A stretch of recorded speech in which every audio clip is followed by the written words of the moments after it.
Hello friends, welcome back to my channel. तो बढ़ते हैं इस सीरीज के 17th एपिसोड की तरफ। एपिसोड के स्टार्ट में हमें दिखाया जाता है नंजिंग जूकिन को अचानक से देखकर काफी ज्यादा डर गई थी। फिर वीकली शेड्यूल उनके पास ले जाते हुए कहने लगी, मुझे लगा आप यहाँ पर नहीं हैं। उसकी ये हालत और बैग पड़ा हुआ देखकर पूछने लगी कि क्या आप पेन कॉन्फ्रेंस के बाद घर नहीं गए। जूकिन इस पर तो कोई जवाब नहीं देता, लेकिन पूछने लगा कि क्या आज जे किंग के साथ मेरी कोई मीटिंग है, जिस पर नंजिंग ने बताया कि एक मीटिंग तो है, लेकिन मुझे लगता है कि आपके फ्रेंड और मिस ये किंग के बीच कुछ न कुछ तो हुआ है। अगर आप कहे तो मैं ये मीटिंग कैंसिल कर देती हूँ। वैसे तो नंजिंग ये बात बहुत अच्छे से जानती थी कि उसका कोई फ्रेंड नहीं बल्कि जूकिन ही ये किंग को पसंद करता है। अब की बार तो आखिरकार जूकिन ने भी कह दिया कि क्या तुम्हें मेरी हालत नजर नहीं आ रही, बाकी सारी मीटिंग्स कैंसिल कर दो सिवाय ये किंग के साथ। नंजिंग उसकी बात को फॉलो करते हुए यहाँ से चली गई और जूकिन को अभी भी ये किंग की वही बात परेशान कर रही थी कि तुम ऐसे प्रिटेंड करो जैसे तुमने मुझे कुछ भी नहीं कहा। नेक्स्ट सीन में मीटिंग के दौरान ये बात डिस्कस की जा रही थी कि विनर ऑथर्स को प्राइज दिए जाएंगे, लेकिन जूकिन के माइंड में तो अभी भी वही बात गूंज रही थी। स्ट्रेट फॉरवर्ड होके ये किंग से पूछने लगा कि मैं ऐसे प्रिटेंड क्यों करूं,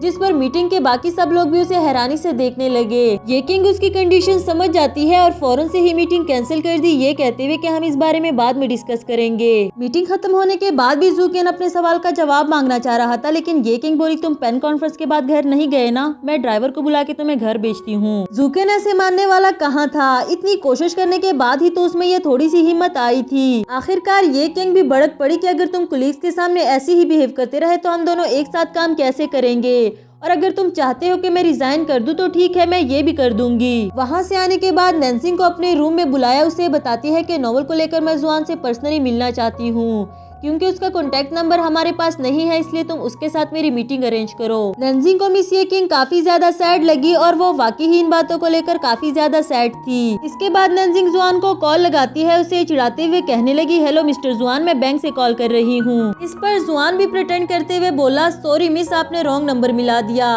वैसे वो नंजिंग से नाराज था क्योंकि उसने इतनी लेट कॉल की। ये बोली, माफ कर दो ना, वर्किंग हॉर में तुम्हें कॉल भी नहीं कर सकती और काम करना भी तो जरूरी है, आखिर मेरा बॉयफ्रेंड भी जॉबलेस है, उसे भी संभालना मेरी जिम्मेदारी है। एंड जुआन कहने लगा, तुम्हारा बॉयफ्रेंड अब जॉबलेस नहीं रहेगा, तुमसे मिलकर तुम्हें एक बड़ा सरप्राइज देने वाला हूँ। नंजिंग ने भी उसे शाम को लाजमी पिक करने का बोल दिया क्योंकि उसे भी जुआन को एक सरप्राइज देना था। आफ्टर दैट बताया कि मिस ये किंग तुमसे अकेले में मिलना चाहती है, लेकिन तुम्हें पहले से ही बता दूं कि शायद उनकी बॉस से किसी बात पर लड़ाई हो गई है। तुम्हें क्या लगता है, मुझे बॉस से इस बारे में पूछना चाहिए? एंड जुआन बोला, बिल्कुल भी नहीं, पूछना तो दूर की बात, तुम्हें उनके पास जाने की भी जरूरत नहीं सिवाय किसी इम्पोर्टेंट काम के। नंजिंग भी समझ गई कि वो जेलस हो रहा है और अब तो उसे और भी चिढ़ाने लगी। नेक्स्ट सीन में ऑफिस से ऑफ होने के बाद नंजिंग जुआन को देखकर काफी खुशी से उसकी तरफ हाई फाई करने के लिए भागती है और यहाँ जुआन उसके साथ मस्ती करने लगा। फिर उसे हक कर देता है। नंजिंग उसके पॉकेट्स में अपना सरप्राइज चेक करने लगी। जुआन भी उसकी ये बेसब्री देखकर अपने फोन में से बर्थ सर्टिफिकेट दिखाते हुए कहने लगा कि आज पूरा दिन लगाकर मैंने अपने लिए फेक बर्थ सर्टिफिकेट बनाया, इसके जरिए मैं कॉलेज का एंट्रेंस एग्जाम दे सकूंगा।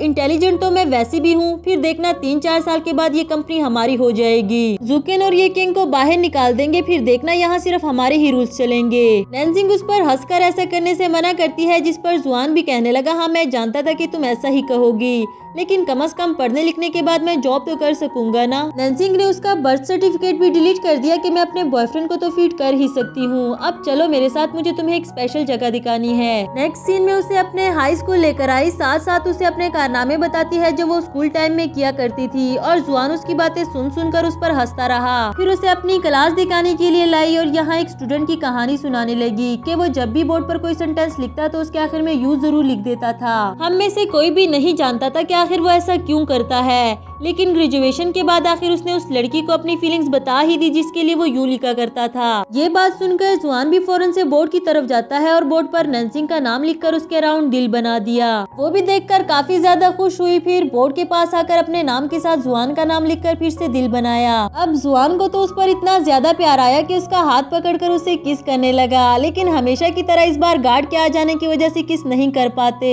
नंजिंग काफी डर जाती है और जुआन उसका हाथ पकड़कर भगाते हुए ले गया। नेक्स्ट मॉर्निंग ऑफिस जाते हुए नंजिंग उसे बताती है कि मेरे जाने के कुछ टाइम के बाद आना, और हाँ, मीटिंग में जो बात भी हुई मुझसे शेयर जरूर करना। उसे तो इतना ज्यादा डर लग रहा था कि ना तो जुआन को अपना हाथ पकड़ने देती है और ना ही उसे सही से हक करने दे रही थी कि कहीं ऑफिस के कुलीग्स ही ना देख ले। फिर उसे बाय बाय करते हुए भाग गई और यहाँ जुआन की नजर एक शॉप पर पड़ी जिसमें रखा हुआ गिफ्ट उसे काफी अच्छा लगा।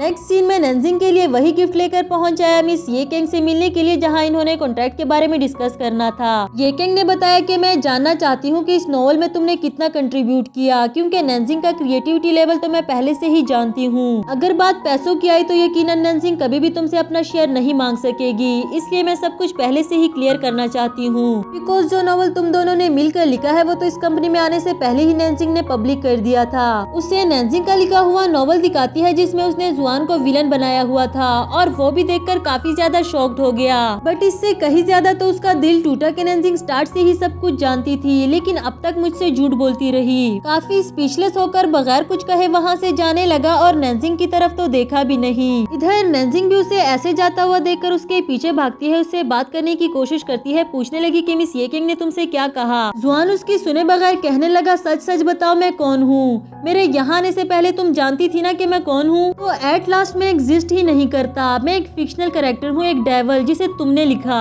नंजिंग उसे क्लेरिफाई करने वाली थी और जुआन ये कहते हुए जाने लगा कि मैं तुम्हें नहीं देखना चाहता, मैं कुछ टाइम के लिए अकेला रहना चाहता हूँ, इसलिए मेरे पीछे मत आना। नंजिंग फिर भी उसे रोकने लगी जिस पर जुआन गुस्सा हो गया, जबकि वो नंजिंग पर गुस्सा भी नहीं करना चाहता। उसे गिफ्ट पकड़ाते हुए वहाँ से चला गया। इसके बाद नंजिंग सैड होकर अपने ऑफिस आती है, उसके दिए हुए गिफ्ट को देखकर उसकी बातें सोचती है और साथ ही उसे काफी रोना आ रहा था। यहाँ मिस ये केंग ने उसे मैसेज करके अपने ऑफिस बुलाया, फिर ऑफिस में जाने के बाद उसे क्लेरिफाई करती है कि मैंने ये सब कुछ क्यों किया। लेकिन जुआन की हालत देखकर उन्हें लगा कि शायद मैंने कुछ ज्यादा ही कर दिया हो और तुम दोनों की फ्रेंडशिप भी खराब कर दी। नंजिंग बोली, कोई बात नहीं, मैंने भी आपके और बॉस के बीच में इंटरफेयर किया है, मैं उसके लिए माफी मांगना चाहती हूँ। पर इधर ये केंग को तो सब कुछ पहले से ही पता था। कहने लगी कि उसका रोज मुझे ऐसे सीक्रेटली देखना और तुम्हारे ऐसे अजीब बिहेवियर से मैं सब कुछ समझ गई थी। नंजिंग ने बताया कि वो आपको बहुत पसंद करते हैं, बिहाइंड द सीन उन्होंने आपके लिए काफी हार्ड वर्क की। एंड ये किंग बोली कि मैं ये भी जानती हूँ। खैर मैं रिजाइन देने से पहले तुम्हारे लिए सब कुछ क्लियर करना चाहती थी। बेचारी नंजिंग का दिल तो पहले से ही भरा हुआ था और इनके रिजाइन का सुनकर तो रोने ही लग गई। सीन शिफ्ट होकर जुआन पर आता है जो अंधेरी रूम में बैठकर ये सोच रहा था कि मेरी सारी लाइफ तो सरासर एक झूठ थी, रियल में तो मैं एग्जिस्ट ही नहीं करता सिवाय एक नॉवल कैरेक्टर के। वहीं नंजिंग डोर पर नॉक करते हुए उसे दरवाजा खोलने के लिए कहती है कि मैं तुम्हारे लिए वरीड हूँ, प्लीज मुझे अंदर आने दो।